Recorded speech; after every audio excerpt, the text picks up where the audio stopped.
माता सती जली ही ना होती तो सती प्रथा का जन्म ही ना हुआ होता। क्यों महिलाओं को ढोल करतार शंख बजाकर चिता पर लेटा दिया जाता था? मुगलों ने जबरदस्ती महिलाओं को आग के हवाले क्यों कर दिया करते थे?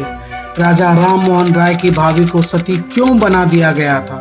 स्त्री जो केवल अपने पति की है तो फिर अग्नि भस्म होने की जैसा रिवाज क्यों? महिलाओं द्वारा खुद एक बड़ा गड्ढा खोदकर उसमें आग क्यों लगा दी जाती थी? महिलाओं को जबरदस्ती बंदूक की नोक पर जलती चिताओं में क्यों बैठा दिया जाता था? क्यों उनके साथ इतना बड़ा हिंसा होता था? क्यों महिलाओं को जबरदस्ती जलने के लिए तैयार किया जाता था? क्यों राजा राम मोहन राय ने सती प्रथा को खत्म करने के लिए आंदोलन चलाया था? जानते हैं इन सारे सवालों के जवाब इस वीडियो में। नमस्कार दोस्तों, मैं शेखर झा स्वागत करता हूं आप लोगों का हमारे YouTube चैनल में। बहुत सारा रिसर्च करने के बाद सती क्या है, इसकी शुरुआत भारत में कब हुई और भारत का वह कौन सा आखिरी केस था सती का, जानते हैं। सती जैसी प्रथाएं समाज के लिए कलंक थी। इस तरह की प्रथाएं समाज में महिलाओं के खिलाफ अन्याय को बढ़ावा देती थी। इस प्रथा की आड़ में जाने कितने परिवार खत्म हुए, बच्चों से मां का आसरा छीना गया। अगर मैं बात करूं भारत के आखिरी सती केस का, तो 4 सितंबर 1987 को सीकर जिले के दिवराला गांव में अपने पति के मौत के बाद उसकी चिता पर जल के 18 साल की रूप कंवर सती हो गई थी, जिसके पूरे भारत में निंदा हुई थी और इसे आखिरी सती प्रथा की घटना माना जाता है।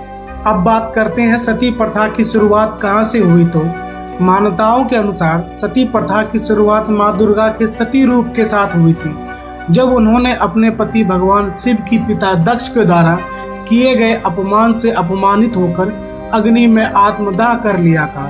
अब यहाँ प्रश्न उठता है, उनकी मृत्यु के समय भगवान शिव जीवित थे, तो यह सती कैसा? पुराणों में यह घटना एक दुखद कथा के रूप में वर्णित है, न किसी नियम या प्रथा के रूप में। लेकिन क्या सच में सती प्रथा के पीछे कोई धार्मिक पहलू छिपा था?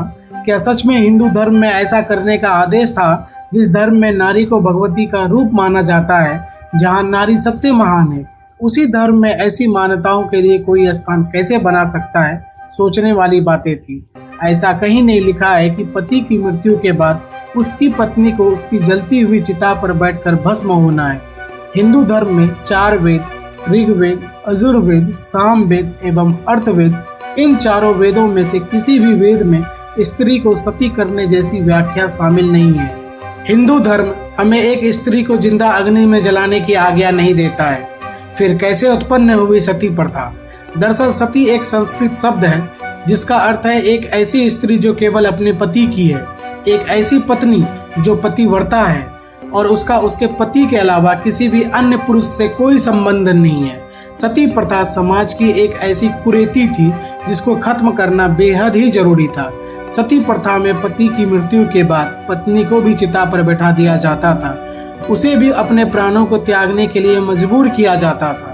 ऐसा कहा जाता था कि पति के मर जाने के बाद महिलाओं के जीवन का कोई उद्देश्य नहीं है, इसलिए पति की मृत्यु होने के बाद पत्नी को भी पति की चिता पर बैठाकर आग लगा दी जाती थी। सती प्रथा की एक झलक महाभारत काल में भी देखने को मिलता है। महाभारत युग के 5 पांडव के पिता पांडु की 2 पत्नियां थी, माद्री और कुंती। पांडु को एक ऋषि द्वारा श्राप दिया गया था कि यदि उसने कभी भी किसी स्त्री के साथ संबंध बनाए तो उसकी मृत्यु हो जाएगी। इस श्राप के कारण पांडु के संतान होना असंभव था, लेकिन कुंती को ऋषि दुर्वासा द्वारा मिले एक वरदान की वजह से युधिष्ठिर, भीम और अर्जुन की प्राप्ति हुई। इसी मंत्र से कुंती ने माद्री के साथ भी बांटे, जिसके बाद पांडु को माद्री से नकुल और सहदेव मिले। एक दिन पांडु ने माद्री से संभोग करने की इच्छा प्रकट की।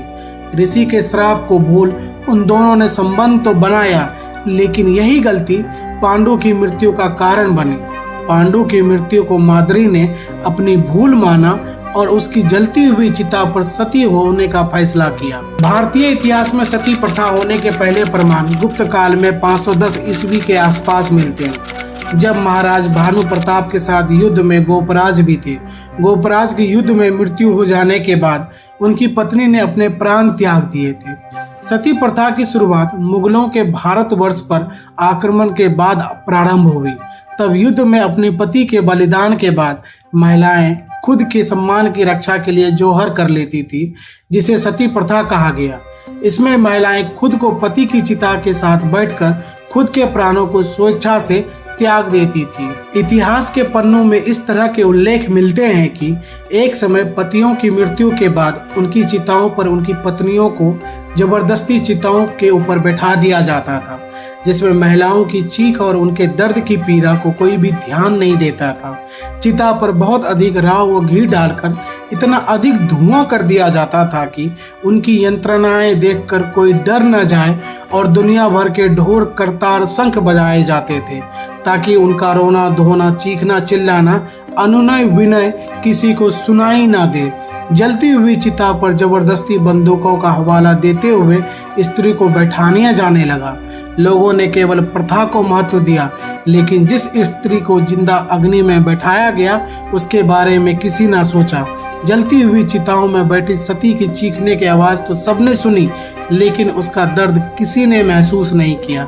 इतिहास के पन्ने में यह भी लिखित है कि किस तरह महिलाओं को नशीले पदार्थ खिलाकर जबरन चिता पर लेटा दिया जाता था।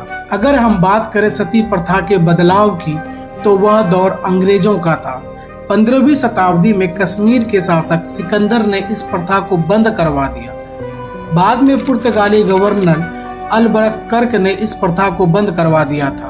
भारत में अकबर, मुगल सम्राट व पेशवाओं के अलावा कंपनी के कुछ गवर्नर जनरलों ने जैसे लॉर्ड कॉर्नवालिस एवं लॉर्ड हैंगस्टक ने इस दिशा में कुछ प्रयत्न किए थे, परंतु इस क्रूर प्रथा को कानूनी रूप से बंद करने का श्रेय लॉर्ड विलियम बेंटिक को जाता है। राजा राम मोहन राय ने बेंटिक के इस कार्य में सहयोग किया। राजा राम मोहन राय ने अपनी पत्र संवाद कौमुदी के माध्यम से इस प्रथा का व्यापक विरोध किया था। भारत में ब्रिटिश राज के समय में अंग्रेजों ने सती प्रथा को भारत में एक ठीक प्रथा नहीं माना था, लेकिन धार्मिक दृष्टिकोण से मजबूत होने के कारण उन्होंने इसे सीधा समाप्त करने के बजाय इसका प्रभाव धीरे धीरे कम करने का विचार किया। आधुनिक भारत का जनक कहे जाने वाले राजा राम मोहन राय ने भारत में शिक्षा के व्यापक प्रचार प्रसार और जागरूकता के द्वारा सती प्रथा को समाप्त करने का प्रण लिया। राजा राम मोहन राय ने न सिर्फ सती प्रथा का विरोध किया, बल्कि उन्होंने समाज के उत्थान के लिए विधवा विवाह को सामाजिक स्वीकृति देना जरूरी बताया। साल 1829 को लॉर्ड विलियम बेंटिक की अगुवाई और राजा राम मोहन राय जैसे भारतीय समाज सुधारकों के अथक प्रयासों के द्वारा सती प्रथा को भारत में पूरी तरह से अमान्य घोषित कर दिया गया। सती प्रथा हमारे भारतीय समाज के लिए एक अभिशाप का रूप लेकर आई थी।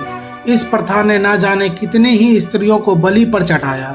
इस क्रूर प्रथा ने अनगिनत घर परिवारों को नष्ट किया। धर्म और सभ्यता के नाम पर इस प्रथा ने भारत में अंधकार फैलाया। आप लोगों का बहुत बहुत धन्यवाद वीडियो को लास्ट तक बने रहने के लिए। आप लोगों को यह वीडियो कैसा लगा कमेंट करके जरूर बताइए। साथ ही साथ चैनल को सब्सक्राइब और वीडियो पर लाइक कमेंट और शेयर जरूर कर दें। आपका धन्यवाद।